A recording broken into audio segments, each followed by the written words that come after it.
Hey Mississippi, we are a week out from Election Day, and I would love to be doing a video today talking about getting out the vote and drumming up excitement for next Tuesday, but we're going to talk about this instead. The One Pill Can Kill initiative is significant because with the fentanyl loosened, I mean, it is so strong and so potent. I mean, oh my goodness, it's much stronger than morphine or heroin. Some of it you can get just on your hands and can be lethal. It can be lethal to our law enforcement officers who are trying to disperse it. Yeah. And for good measure, we'll talk about this too, since today is Halloween and this was posted today, and this is just as ridiculous as what was said in the video clip. Now, don't get me wrong. Fentanyl is awful. We certainly have an opioid crisis in our country, and Mississippi is not immune to that.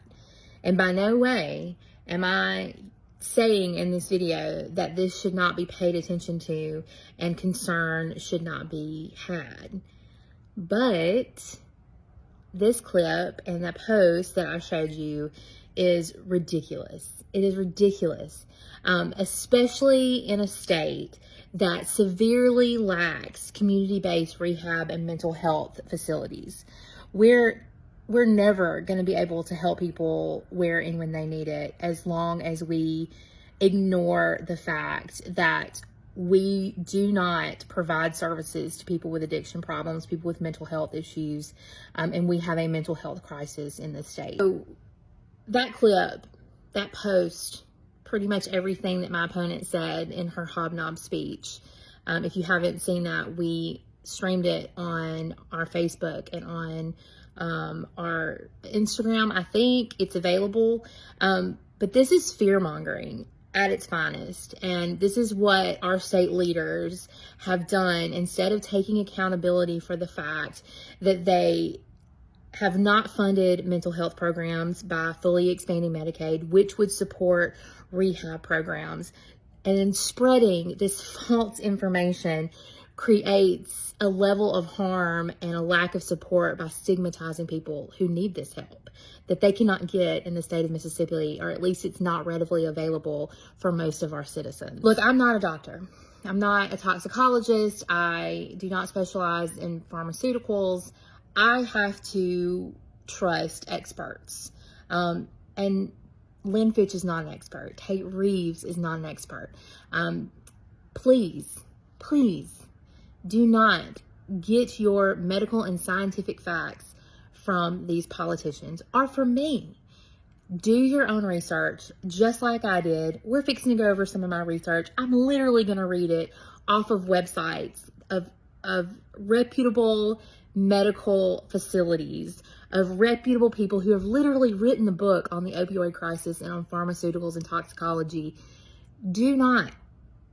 I don't care if you're a Democrat, Republican, or what. I don't care if you don't like me. You're not going to vote for me. That's fine. Please do not get your medical or scientific information from anybody in state leadership unless they have gone to medical school and they know what they're talking about. Because as evidence in this clip and many other times and the post that I showed you, Lynn Fitch does not have her facts correct. So let's talk about real quick. Again, I'm not a doctor. I'm not a toxicologist. I'm not a pharmacist. I don't even pretend to play one on TV.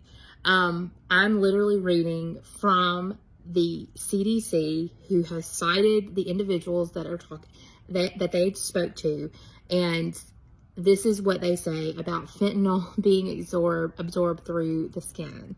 This is completely false, according to Dr. Sarah Wakeman, the medical director for substance use disorder at Mass General Brigham in Boston, Massachusetts. The myth that touching or being near fentanyl can cause an overdose leads to a lot of stress, anxiety, and fear, especially for people who are first responders.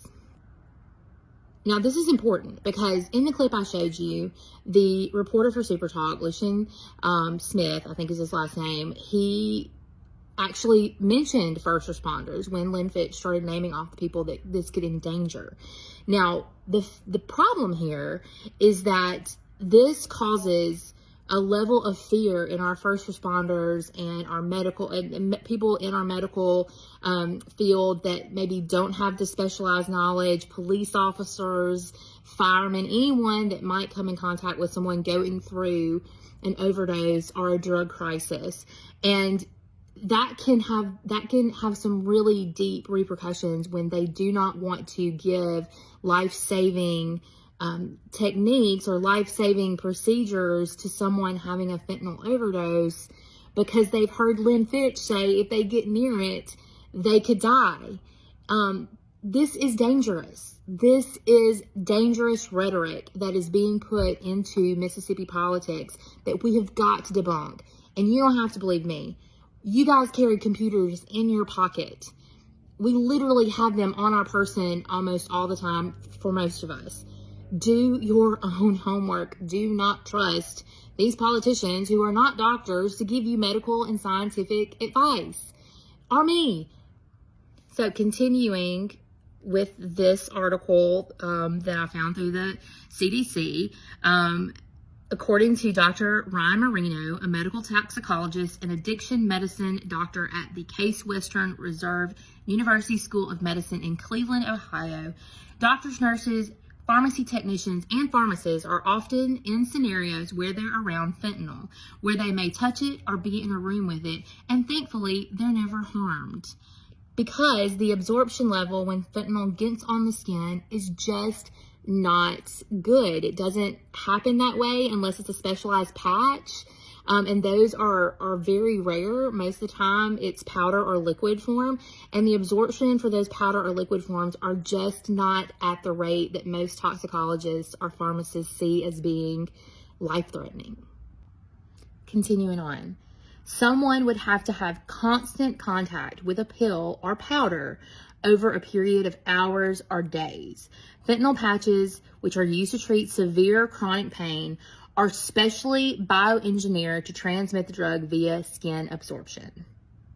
So unless you are sticking a fentanyl patch on your skin purposefully, the risk is very, very low that absorption through the skin would affect someone who was trying to help a person who is having a fentanyl overdose and requires emergency care or response. Okay, so using the same website article and even quoting one of the doctors, Dr. Wakeman, I want to talk about the immediate addiction myth. There's this myth out there that use of fentanyl once would trigger an immediate addiction. And because it's so effective and quick acting with pain, this is actually a drug that medical practitioners use quite a bit in surgery for chronic pain management. But I want to read a direct quote real fast. If you've ever had a colonoscopy or a medical procedure, you've gotten fentanyl because it's commonly used by anesthesiologists, said Dr. Wakeman. If you've had an epidural for pregnancy, for childbirth, you've probably had fentanyl. Again, that's Dr. Wakeman. So this one use and you're in, it's just not, it's not true. So look, I'm going to end because, again, I'm not a drug expert or by any means. I hope everyone will go out and do their own research or ask a medical professional that they have access to, because we cannot continue to get our medical and scientific data and facts from non-doctors, non-pharmacists, non-toxicologists. We cannot keep blindly trusting politicians like Lynn Fitch who spread misinformation just to scare people, with posts on Halloween for parents of trick-or-treaters, with 15-second sound bites on Super Talk Radio just to gain a few extra votes. That's the worst kind of politics and the worst kind of leader that uses this fear-mongering, these untrue facts to scare people into thinking that they're the right option. So please, there's nothing scarier than politicians that use these fear-mongering techniques to scare their constituents. Do your research, please. Happy Halloween.